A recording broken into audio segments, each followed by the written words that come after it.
Today we're going to go through the second part of the TShark challenge, which is a part of the SOC Level 1 pathway of TryHackMe in the Network Security and Traffic Analysis module. And this is going to be the very last room for the TShark series. So I'm excited about this. We're going to wrap this up and then move on to the next module, which is going to be the endpoint security portion. Alright, so the whole idea here is to just continue on with using TShark for investigations. And in this particular case, it seems like we're just picking up from where we left off in the last challenge.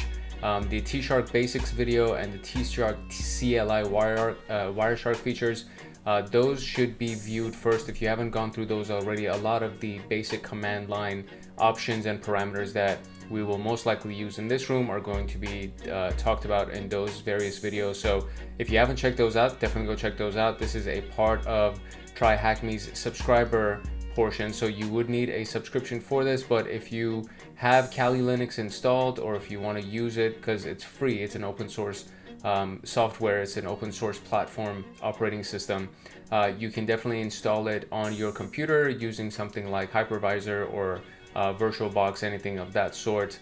And then from there you can run TShark, or you can just download TShark and run it from your computer as is. So there's a lot of different ways that you can use it and go along with the instructions that we're going to have in our video today. I've already started our virtual machine, so we are going to jump into the basic overview of this challenge, which is very, very basic, very simple. And then we're going to start from our questions. So let's get into it. This is all we get for our scenario. An alert has been triggered. A user came across a poor file index and their curiosity led to problems. That's basically our alert. The data is going to be inside of the directory curiosity pcap file that's inside of our exercise files, and we're going to use TShark and VirusTotal to get our investigation going. If you have not used VirusTotal, it is a very useful tool, and I highly recommend you get very familiar with it. I go to VirusTotal all the time, especially when I get text messages or emails that look suspicious and I don't know exactly what it is. So I'll just copy the link without actually clicking on the link, and I'll come to the URL portion of it and then drop it in here to see if there's anything that'll show up for that link, if it's suspicious or malicious in any way. So very, very useful tool. I think you should be very friendly with it and get used to using it. So let's go to the first question here. All right, so it says investigate the DNS queries, investigate the domains by using VirusTotal. According to VirusTotal, there's a domain marked as malicious and suspicious. What is the name of the malicious suspicious domain? Use it in defang format. And of course, they're probably in the hint, they're just going to say using CyberChef can help you defang it. So that part is all good, and it's pretty much standard procedure. So I'm going to first open this up in my second monitor just to be able to do this in full screen for you, so you get a chance to look at all of the commands and everything that I'm running.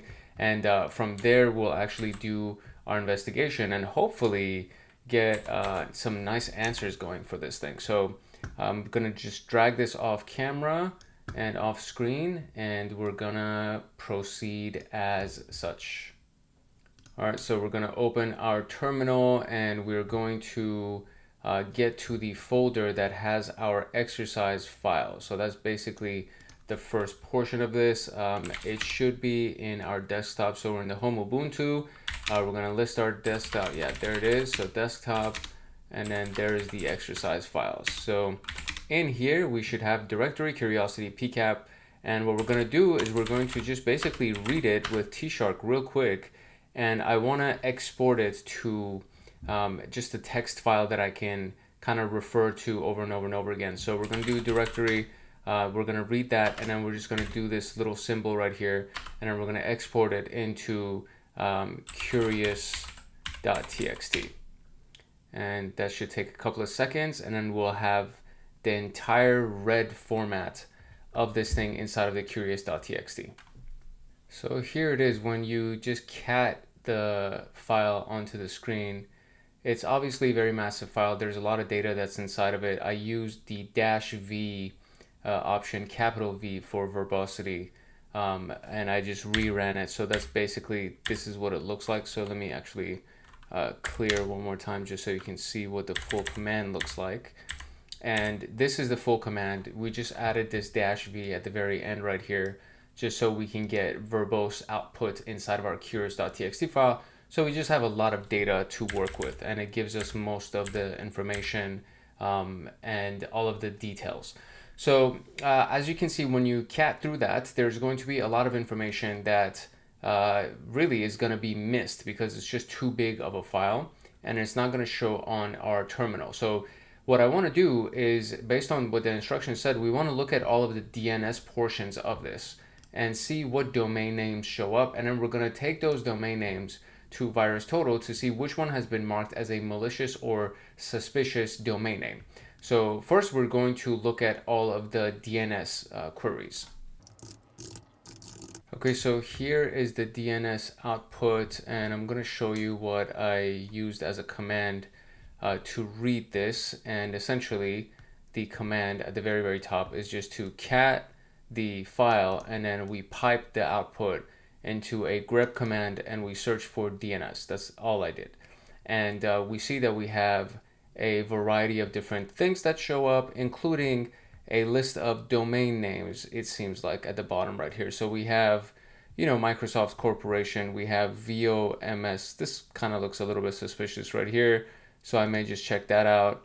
DigiCert, digicert.com, and a variety of domain names over here. So I'm gonna just kind of take these things piece by piece and see what I can find on VirusTotal and see if any of these things seem suspicious. I'm definitely going to start with this guy right here. So let's see what we get here. Okay, so that didn't yield anything for me, and it was me essentially just trying to cheat the process a little bit.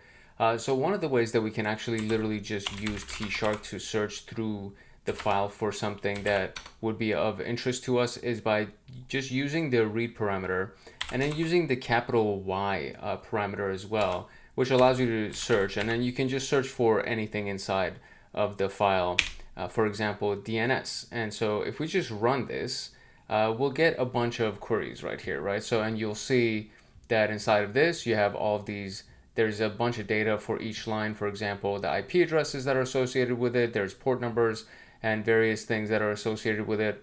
And then we'll see that we'll have the domain name at the end right here.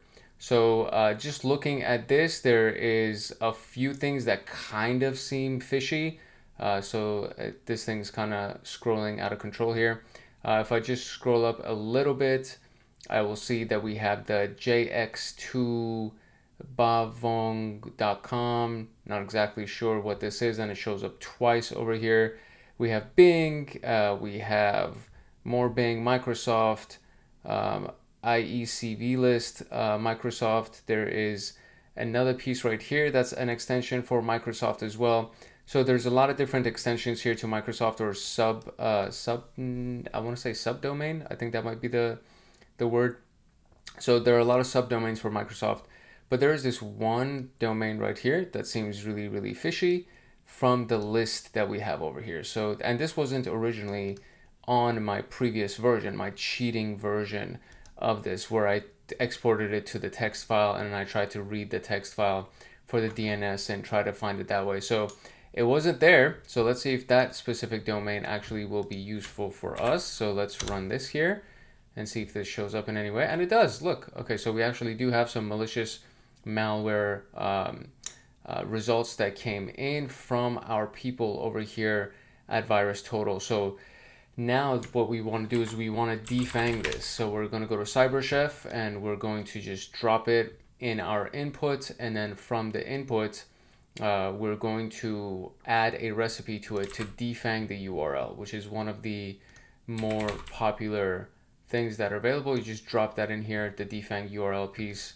and then from there you'll see that immediately at the bottom right here it's actually defanged, which means basically that it just has that brackets around the dot so that it's not clickable, and that is going to be the URL. So maybe they'll accept this, maybe they require that we do the HTTP version, but I feel like that should work. Okay, cool, that does work. So that was our first question answered. That is the domain name in defanged format. All right, going to the second question here. The question is, what is the total number of HTTP requests that are sent to the malicious domain? And in order for this to work, we need to use a specific field that shows us essentially the URL or URI that has been found inside of that log file, inside of that PCAP file, and see what domain names show up. And then from there, we're going to have to search through all of those results for our specific domain name, because it's going to show every domain name. And then we're going to search for our specific domain name. And then once we have the searches that show our results, we're going to then count the number of the results that show up onto the screen, so we actually have a number for it. So first we're gonna clear the screen right here just to make it nice and clean.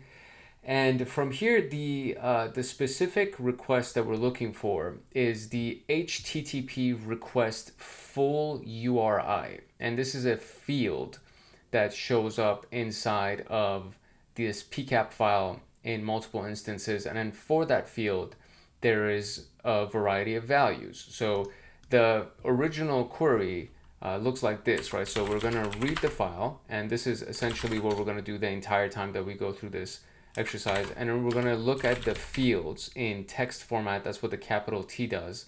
And then we're going to extract something from all of those fields, which is the http.request.full_URI. And then what we want to do is we just want to remove all of the blank spaces. That's what awk_nf does. I don't know what it stands for actually. I just know that that specific parameter, that specific command is going to remove all of the blank entries, and it's just going to show us the ones that actually have some kind of a value. So if I run this, I should get a bunch of results. And so we see it right here, right? So we have the HTTP version where it has the actual domain with some kind of extension at the end of it. And then we have another one down here as well. So let's see what other types of results that we get out of this. That seems to be it, really. It's just a HTTP version with various extensions at the end of it. So technically, I could create some kind of a grep format into this that will search for this with any extension at the end of it, right? So it would be a regular expression pattern, essentially, that would give us anything at the end of it. And we can just pipe it into the results that we have over here. So this is what that command specifically is going to look like in this case. So we're going to start the same way. So we'll have the same thing here, and I'm just going to click up so it actually has all of my previous entries. So I have all of these things. I have the T fields, HTTP request full, all that stuff, the awk_nf, all that stuff is still the same. The one thing that we're going to do is we're going to add a few pieces to it. So first we're going to sort it recursively just to make sure that everything's organized. And then we're going to grep through all of those results for our specific pattern, which is in this case going to be, so let me see if this is actually going to work the way that I think it will. I'm going to test it out, and if it works, I'll let you know. But I'm going to do a few trial and error pieces, and then I'll give you the actual result.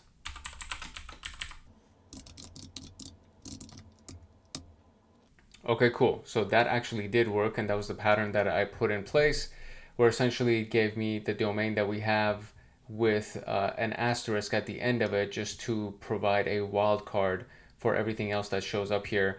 So that pattern actually did work, and now what I want to do is I just want to count the number of lines that we have here, so I don't have to manually count it, because sometimes it's not going to be just a few that you can count manually right here. So I'm just going to do NL for numbering of the line. And then we have 14 results. So let's cross our fingers and let's see if 14 is actually the answer. And it is. So 14 is the right answer in this particular case. And that makes me very happy that that was the thing. So just to give you a review of what worked. So we read the file. That was all good. We do a T field, so capital T fields. And what that does is that it gets all of our fields for us in text format so that we can search through all of them using this specific field name. So the http.request.full_URI. And then the awk_nf removes all of the empty fields, sort R sorts it for us.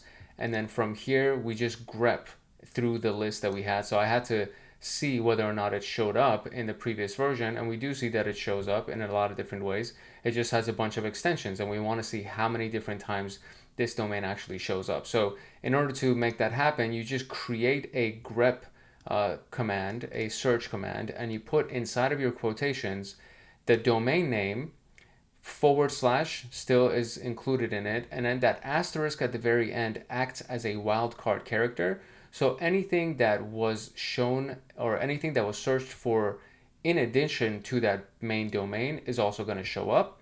And then the NL just numbers the lines, so it just counts the lines for you. So it'll be 1 to 14, and then so we have 14 instances.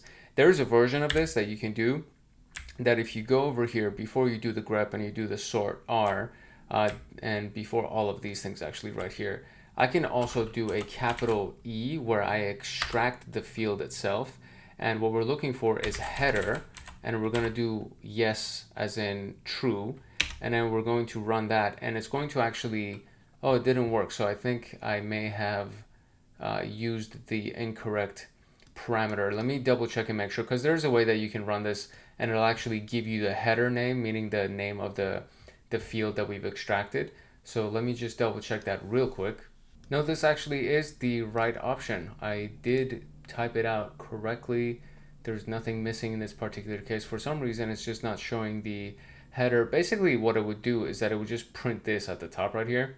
So it would show this specific thing above all of these answers, just to show you that this is what you're looking at, is this specific, you know, HTTP request full URI. That is what it would show you.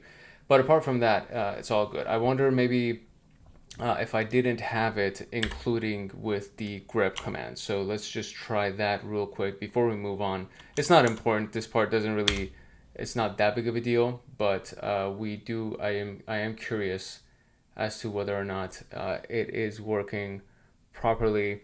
And I actually, you know what? I have it right here. It literally shows, I think it's showing me at the bottom right here. So if I didn't do sort R and I just did sort, maybe it'll show up at the top. So let's see.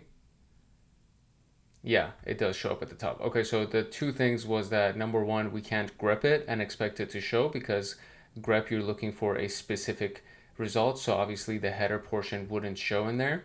And then when you do sort R, it actually reverses the output for you, and it shows everything at the bottom right here, which is kind of odd, honestly. But that's neither here nor there. This is just extra kind of filler, so to speak. I may just even completely cut this out. If I don't and you're actually hearing this, then I decided to leave it in, but we'll see how I feel during the edit. Apart from that, we actually got the answer that we were looking for, so we can now move on to the next question here. All right, so the question here is basically asking for the IP address associated with the malicious domain, and there is an IP address associated with this thing, and we actually had it originally with our DNS search command. So I'm just going to do that command one more time for us to be able to find the IP address associated with this thing, and it was TShark read. I totally forgot the name of the file. So what's the name of the file? Directory curiosity. Okay, there we go. Let's clear the screen. So here we go. TShark read directory curiosity, and we're gonna search for DNS inside of it. And that's basically all it is. And at the very, very top, we see right here, there's an IP address at the end of this domain name. When you see right here, there's an actual A directory, or not an A directory, a record. There we go. That's what it's called, an A record for this. And that is the IP address that's been assigned to this. And there is nothing else that shows up in this regard. So I'm going to copy this and I'm going to defang this IP address, and then we're going to see if this is indeed the right answer. And then in order to do that, we're going to do defang IP address, and we're going to drop them. And both of these things could be active at the same time, and it'll still work. As you can see, it does defang it for you at the bottom right here. So I'm going to go here. We're going to take this thing, copy it, and then we're going to go and drop it here. And there you go. That is the right address, the IP address associated with this malicious domain right here. Okay, cool. So let us move on to the next question here. What is the server info of the suspicious domain? So we are now looking for another field that's unique to PCAP files in Wireshark that's going to give us the server info, and that's going to be the http server field. So very similar to what we did previously in the last search, not the one that we found the IP address right here, but the one right before this, where we were just looking for that URI, right? So again, we're just going to read. Let me clear it up. Let's zoom in a little bit more just to make it a little bit easier to see. So we're going to first read the directory pcap file, and then from here we're going to get the fields in text format, and this requires that you extract something. So you're going to do lowercase e, and then we're extracting the http.server, and then we just want to remove all of the empty files, or the empty fields, excuse me. And so then we have this information here. So we have the Apache 2211, Kestrel, and then Apache, and then ECS, and then Apache. So I want to say it's the Apache 2211 that they're looking for. Let's see if that is indeed the case here. If I were to be a betting man, I would say that this is the result that we're looking for. So I'm going to copy this and see if that is indeed the answer that they're looking for. It seems like it would be based on the format that they gave us. But yeah, that is it. Server info of the suspicious domain is Apache. I mean, there's literally only a handful of results that are over here. So that one was a little bit easy to kind of determine. But there are ways that we could also just search for, if it's a gigantic file, you can search for it using the T fields and then extracting other fields and just lining them up next to each other to make sure that you are indeed actually getting the information that you're looking for, and it matches up with the data that you're trying to pull here. So I'm gonna test a version of that to see if we can actually line these things up next to each other and maybe pull both of the data points next to each other so that you can see how it worked out. So let's do that. And then we're just going to do the URI, right? So it was originally we had the HTTP server, and then the previous search that we did was for the URIs that would get us the domain names that were matched up next to each other. So if we just extracted that field as well, hopefully, I'm not going to make any promises, but hopefully it'll actually work. So let's see. Oh, I had too many versions of that. That's where that error came in. I already did the -e, and I did an empty -e. So let's do 1e. Okay, and then we have the results here. And then now we can try to pull that information because it's on here. Oh yeah, right here. So you see the JavaBong whatever whatever, and then you have Apache da da da da da, and then JavaBong whatever, and then you have Apache da da da da da.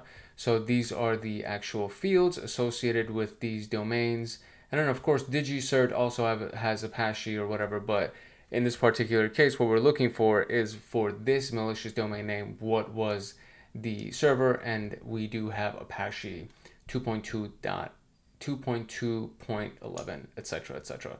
So that's how you can make sure that it actually lines up, and that is what it is. You just pull that extra field, the URI field that would show you the domain name, and then right under that or right next to that, if it was like spread out wider, it would actually show you this thing right next to it, but it was one after another. So we got the result that we were looking for. Excellent. So now what we're going to do is we're going to follow a stream. And this is something, again, that they taught us in the CLI Wireshark room for TShark. And following those streams is actually very simple. It's not a big deal. So what we're going to do is we're going to follow the first TCP stream in ASCII format.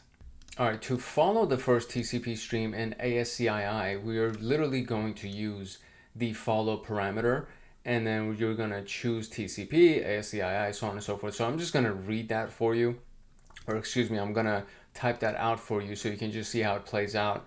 And then we're going to look at the number of the listed files that are available to us. So let's zoom in back to our terminal here. And what you're going to see is honestly, it's super simple. Like once you get a hang of these patterns, you'll see that it's very, very simple. So again, we're going to read it. We're going to do -z because we want to use the statistics, and then we're going to do follow TCP ASCII, all of that, and then we're going to do 1 for the first one, and then we're going to run it in quiet mode because we don't want to see all of the output. We just want to get the data that we want. So we're gonna press enter, and it's gonna bring everything onto the section. And so the question is what is the number of the listed files? Okay, this is not the first file. I think this is actually the second one because it starts at 0. So I think I actually mispresented that, which is going to be 0 right here. And then we're going to read that. And this should give us a different output to see if we can count the number of the files. And yeah, so this actually has a lot of different output that we can see over here. So we have the HTML of the page, index, and then you start seeing these various files that are sprinkled on through here. So you have the 123.php. There should be other files in here as well. So let's try to see what other files we can find. You have the vlauto.exe, and then you have the vlauto.php. And those are, as far as I can tell, the only files that exist on this specific packet that has been captured. And there's nothing else that is of relevance to us, of interest to us. So 3 is the answer. Excellent. So the first TCP stream is 0. It's not actually the number 1. It's very similar to the index positions that are available in most coding languages, where it starts at 0, and then 0 would be 1, and then 1 would be 2 technically, and then 2 is 3, so on and so forth. So the first one is 0. Just keep that in mind. Apart from that, everything else was perfectly fine. So moving on to the question, what is the file name of the first file, which is that first one is the PHP file. So what was it was like 123, right? Yeah, 123.php. So to defang it, you just need to do the square bracket dot and then another square bracket to close it. And that's how you defang a file name. Basically, you're just putting these brackets around anything that would be, you know, a / technically, or a dot or something like that. That's kind of what defanging is. So 123.php is the defanged version of that file name. So now, export all the HTTP traffic objects. What's the name of the downloaded executable file? And enter it in a defanged format. And I mean, technically, you could actually see it right here. There's literally one executable file, which is the vlauto.exe. But just to show you how to export files and export objects, I'm going to run this, and I want you to see how this whole thing works. So let's zoom in again here. And what you're going to do is you're going to essentially, it's very similar to everything else that we've done so far. But you're just going to use a command that is called --export objects. That's it. And then in this case, what we're looking for is the HTTP objects, because this is technically an HTTP page, HTTP file. And then we need to give it the location of where it needs to be. So I'm going to do the /dot because I want it to be in the same directory that we're in. And I hope that actually works. I'm not sure if that's going to work. Previously, we had to declare the entire path of where it's supposed to be. So we're going to run that, see if that actually works. It says you don't have permission to write da. So let me see if it actually gives me anything. It doesn't. So what I'm going to do is I'm going to do it again, except now I'm going to give it the full path of what we're looking for, and let's see if that actually works. Okay, I think it worked. So let's clear this, let's list this. We do now have a directory called export. So let's go to the export directory, and oh my god, we have all of these files. Okay, there are not that many. Okay, oof, that freaked me out for a second. Okay, and then we can see that, you know, it exported all the files associated with it, and then from there we see that there is the executable file right here, vlauto.exe, and that is actually the only executable file that exists for this specific PCAP file. So we can now take this executable file and then defang it, and then that would be our answer. So it would be vlauto and then do it like this, and then exe. And that is the file name. There we go. Excellent. So what is the SHA value of the malicious file, the SHA-256 value? And that, assuming that these files have all been exported to what we have over here, what I'm going to do is I'm just going to run the SHA-256 sum, which is a very basic command that just gives you the SHA value of anything, and then we'll do vlauto.exe, and then we'll run that, and there's the SHA value. So this is just as simple as running the sum command, and that works for, you know, MD5 sum, it works for SHA-1, so on and so forth. So that one's very easy to grab, and as long as you're inside of the directory of the file itself, or you use the full path to the file. So it would, if I was in the home directory, I would do /desktop, yada, yada, yada, export /vlauto.exe, and then I would use that combined with the SHA-256, and it will still give me the results. So there's that, and then we're gonna run that. Oh, whoops, it did not copy what I wanted it to copy. So let's take this piece one more time, and let's copy it. There it is, and there we go. Okay, cool. And now we're gonna search the value on VirusTotal. What is the PEID packer value? So search for this specific SHA value on VirusTotal, and then get the PEID packer value. So we're gonna go to VirusTotal, and it's actually very easy. You just go back to the home page. It seems like I'm zoomed out. So let me just zoom back into my screen because this looks so weird right now. There we go, 100, no, and also 110%. What's happening? Did I do it incorrectly? Oh, I see, that's what it was. I was like, why is it so grainy? Anyways, we're gonna go back to VirusTotal, and then we're gonna go to search right here. And then in search, you can literally just drop in the URL, IP address, domain, or file hash. And so I already have this giant file hash. I'm gonna search for it, and then it gives me all of this data. So what I want is the PEID. So I go to details right here, and then under details, you're gonna have a lot of magical information. And then right here, PEID packer is .NET executable. And I wonder, is that what they're asking? Yeah, the PEID packer. So it's actually a .NET executable. That's what it is. And there you go, just like that, we got the last PEID value of that SHA-256. And finally, we want the last line sandbox flag for the same exact SHA-256. So what does the last line sandbox flag this as? So let's go and try to find that data. All right, so instead of scrolling through all of this, I can literally just do a Control F and do last line and sandbox, last line sandbox. All right, under the behavior tab, we now have a few instances showing of last line. And so I have last line right here, Microsoft sysinternals. What is the question they're asking here?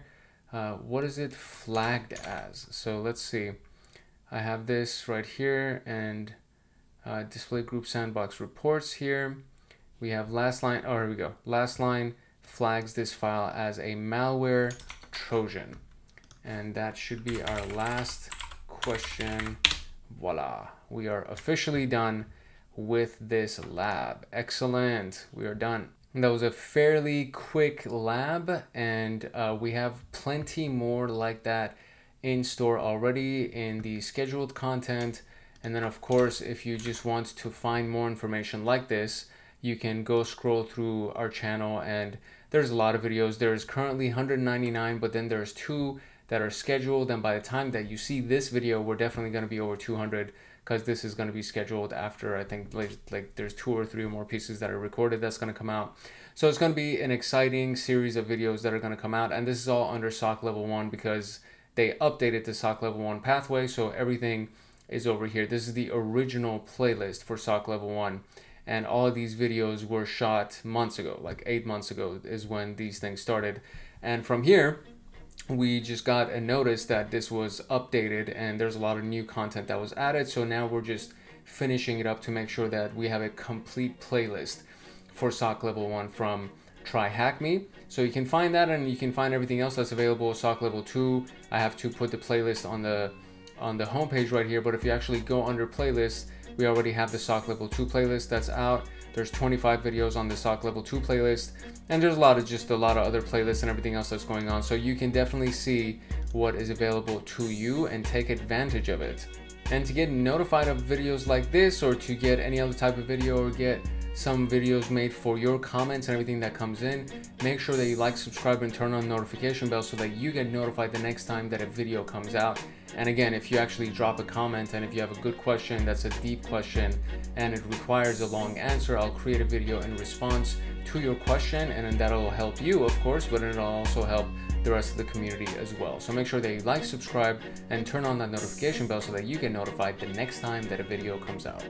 And if you have not done so already, I would recommend that you check out the Hackaholics Anonymous membership community. This is going to be the premier YouTube community for security professionals and hackers, and there are a lot of perks that are attached to this community. So if you haven't checked it out already, I would highly recommend you watch this video. It's a 14-minute video, but if you don't want to read it or if you don't want to watch it and you just want to go through the contents of it and see what's available to you as a perk, if you go here under the description, you'll see that we have all the various tiers and all the benefits that are attached to each tier, like Python downloads and bug bounties and exclusive content and Discord chats and discounted merchandise and yada yada yada yada. There's a lot of stuff that's attached to the Hackaholics Anonymous community, and I would very much love to see you there. I think it's going to be beneficial for anyone who joins it, because it is my mission to make sure that it is the best group for hackers and security professionals that's on YouTube. But if you don't join it right now, just bookmark it for the future, because the channel itself has a lot of great content in it. So Hackaholics Anonymous is available for you if you want to really take that next path and get to the next level. If you just want to be a supporter, there's also a supporter tier that's super low end, and it would be really, really nice to have you as a supporter. It would mean a lot to me. But if you want all the perks and everything else that's attached, definitely check out the more advanced tiers just so you can see what's available to you. It's your boy Hank Hackerson at Hank Hacks Hackers, your favorite network and system attacker / protector. If no one else loves you, Hank loves you. Love, peace, and chicken grease. And I will see you in the next video later.